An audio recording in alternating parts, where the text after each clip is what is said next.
ஓம் சக்தி மேல் முகத்தூர் ஆதிபராசக்தி சித்தர் பீடம் சேனல். ஓம் சக்தி ஆதிபராசக்தி. பொங்கலோ பொங்கல், பொங்கல் வாழ்த்துகள். தை பிறந்தா வழி பிறக்கும்னு சொல்லுவாங்க. அதே வழி பிறக்கும் அனைத்து நல்லதாக அமையணும், நல்லா செய்யணும். நல்ல மழையும் நல்ல நிலையாக உண்டு. ஓம் சக்தி. உலகெங்கும் பரவி இருக்கின்ற செவ்வாடை சக்திகள் அனைவருக்கும் என்னுடைய வணக்கத்தை தெரிவித்துக் கொள்கின்றேன். நமக்கு, அதுவும் குறிப்பாக தமிழர்களாகிய நமக்கு மிக ஒரு சிறப்பான தலையாய பண்டிகை பொங்கல் திருவிழா. பொங்கல் திருவிழா என்றாலே விவசாயிகளையும் கால்நடைகளையும் ஒரு மதிக்கின்ற ஒரு விழாவாக நாம் கொண்டாடுகின்றோம். பொங்கல் திருவிழாவில் நாம் குறிப்பாக விவசாயத்தை தான் குறிப்பிட வேண்டும். தை மாதத்தில் அறுவடை செய்து அந்த முதல் அறுவடை செய்த புது நெல்லை குத்தி அதில் கிடைக்கின்ற அரிசியை கொண்டு வீட்டில் பொங்கல் வைப்பது என்பது வழக்கமாக காலங்காலமாக நம்மிடையே இருந்து வருகின்ற ஒரு பழக்கம். அதுவும் சர்க்கரை பொங்கல் வைத்து இறைவனுக்கு படைக்கும் பொழுது நம்முடைய மகிழ்ச்சியை இனிப்பின் மூலம் தெரிவித்துக் கொள்கின்றோம். பொங்கல் திருவிழாவை திருவள்ளுவர் தினம், தமிழர் திருநாள், பொங்கல் விழா என்று பல பெயர்களில் அழைக்கின்றோம். முதலில் பொங்கல் என்றால் என்ன? பொங்குதல் என்பது ஒரு குறிப்பிட்ட நிலையிலிருந்து அதிகமாக வெளிப்படுகின்ற ஒரு நிலை. உதாரணத்துக்கு நம்ம பால் காய்ச்சறோம்னு வச்சுக்கோங்க. அந்த பால் ஒரு திட்டத்துக்கு காய்ஞ்சி அந்த பாத்திரத்தினுடைய வாய்ப்பகுதி வர வரைக்கும் நமக்கு அதனுடைய நிலை, வாய்ப்பகுதியும் தாண்டி பொங்கி வழியும் போது அந்த நிலைப்பாட்டிலிருந்து அதிகரித்து அது தன்னுடைய நிலையை காட்டுகின்றது என்ற அர்த்தம். அதுபோல வாழ்க்கையில மகிழ்ச்சி அடையும் போது நம்மையும் அறியாமல் சில நேரங்கள்ல பாத்தீங்கன்னா நம்மளையும் அறியாம மகிழ்ச்சியா நமக்கே தெரியாம ஆனந்தமாக சிரிப்போம். அதுதான் பொங்குதல். அதாவது அதிகமான வெளிப்பாட்டை தான் பொங்குதல் என்று சொல்வோம். அதுபோல பொங்கல் வைக்கும் போது பொங்கி வருகின்ற அந்த வடிகின்ற பாலையும் நீரையும் நம்ம பொங்கலோ பொங்கல் என்று 3 தடவை கூறி அந்த தைப்பொங்கல் விழாவை மகிழ்ச்சியாக வரவேற்கின்றோம் என்று அர்த்தம். இந்த பொங்கல் விழாவினால என்ன மகிழ்ச்சி என்றால், விவசாயிகள் கரும்பு பயிரிடுகின்றார்கள், அதன் மூலம் அவர்களுக்கு வருமானம் வரும். நெல் பயிரிடுகின்றார்கள், அதன் மூலம் வருமானம் வரும்.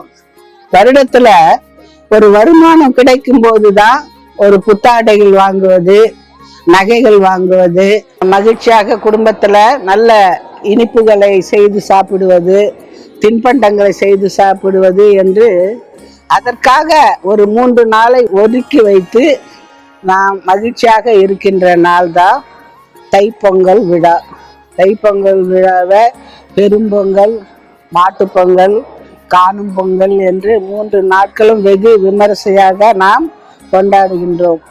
பெரும்பொங்கலுக்கு சர்க்கரை பொங்கல் வைத்து வீட்டுல சூரிய பகவானை, அதாவது சூரியன் எவ்வளவு உலகத்துக்கு முக்கியம். சூரியன் வந்தால்தான் அன்றைய பொழுது விடுகிறது, சூரியன் மறைந்தால்தான் அன்றைய பொழுது நிறைவடைகின்றது என்று அது எத்தனை ஆண்டுகள், எத்தனை கோடிக்கணக்கான ஆண்டுகள் இந்த சூரிய வழிபாடு என்பது ரொம்ப முக்கியமான வழிபாடு. அந்த சூரிய வழிபாட்டை இந்த 3 நாட்களும் கொண்டாடுவார்கள். இருந்தாலும் பெரும்பொங்கல் அன்று சூரியனை பார்த்து பொங்கல் வைத்து சூரிய வழிபாட்டை நடத்துவார்கள். மறுநாள் மாட்டு பொங்கல். விவசாயிக்கு உறுதுணையாக இருக்கின்ற தோழன் யாருன்னா மாடுகள். மாடுகள் பசு மாடுகள் பால் கொடுத்து உதவுகிறது. காளை மாடுகள் உழவு தொழிலுக்கு பயன்படுகின்றது. இப்ப காளை மாடுகள் உழவு தொழிலுக்கு அதிகமாக பயன்படுறதில்லை. ஏன்னா ஏர் ஓடுவதை விட இப்ப டிராக்டர் தான் அதிகமாக பயன்படுத்துறாங்க. இருந்தாலும் ஒவ்வொரு வீட்லயும் கிராமங்கள்ல மாடு வச்சிருந்தாதான் லட்சுமி வரும் அப்படின்னு மாடை வளர்க்குறாங்க. இப்ப காளைகளை போட்டிக்கு தான் வளர்க்குறாங்க, உற்சாகமா வளர்க்குறாங்க. எது எப்படி இருந்தாலும் மாட்டுக்கு எப்பொழுதும் ஒரு தெய்வீக தன்மை உண்டு. ஏதாவது ஒரு பூஜையை ஆரம்பிக்க வேண்டும் என்றால் கோமாதாவை வழிபாடு செய்துதான் நாம் பூஜையை ஆரம்பிக்க முடியும். ஆகையால மாடு எப்பொழுதுமே, மாடு என்றாலே செல்வம் என்று பொருள். மாடு இருப்பது நம் வீட்டில் செல்வம் இருப்பதற்கு சமம்.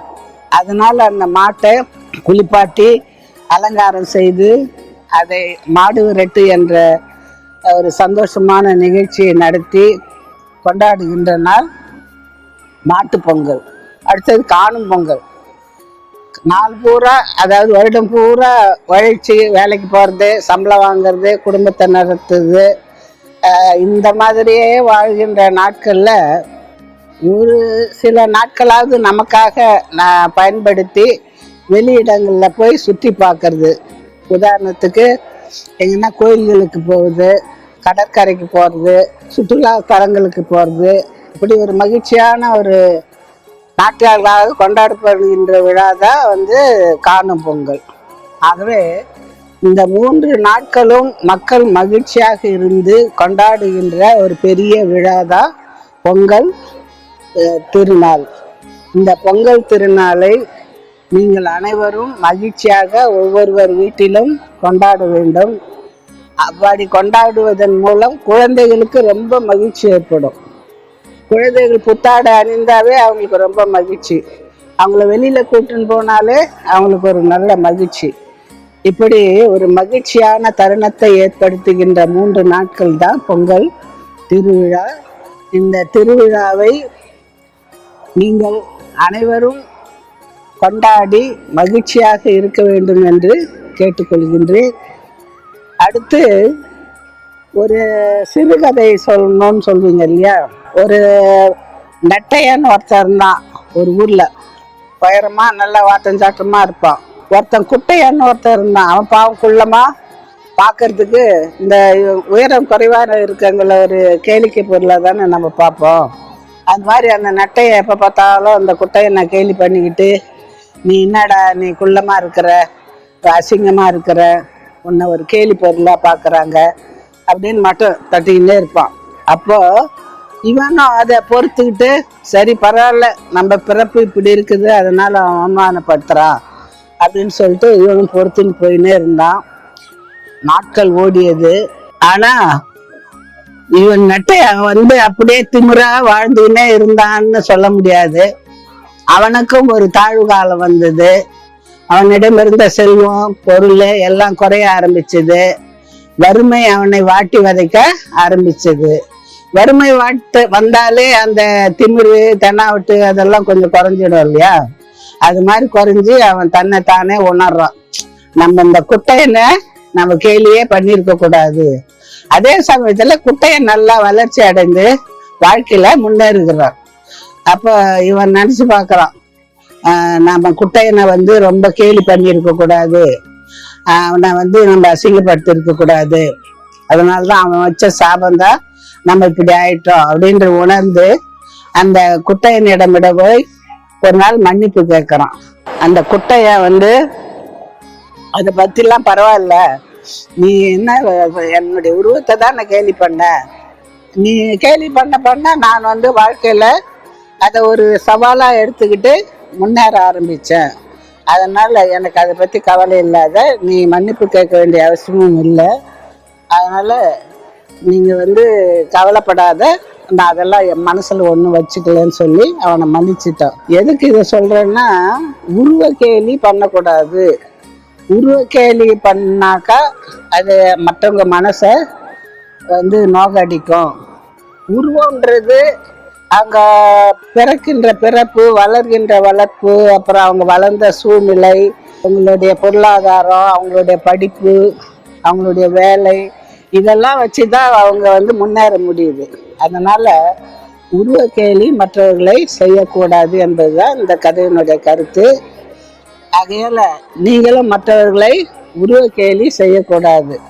நல்லபடியா கோயிலுக்கு வந்து போகும்படி உங்களை வேண்டி விரும்பி கேட்டுக்கொண்டு விடைபெறுகின்றேன். ஓம் சக்தி. ஓம் ஓம் சக்தி பராசக்தி ஆதி பராசக்தி அது அனைத்து செவ்வாழ் பக்தர்களுக்கும் பொங்கலோ வாழ்த்து, பொங்கலோ பொங்கலோ வாழ்த்து அறிவிதம்.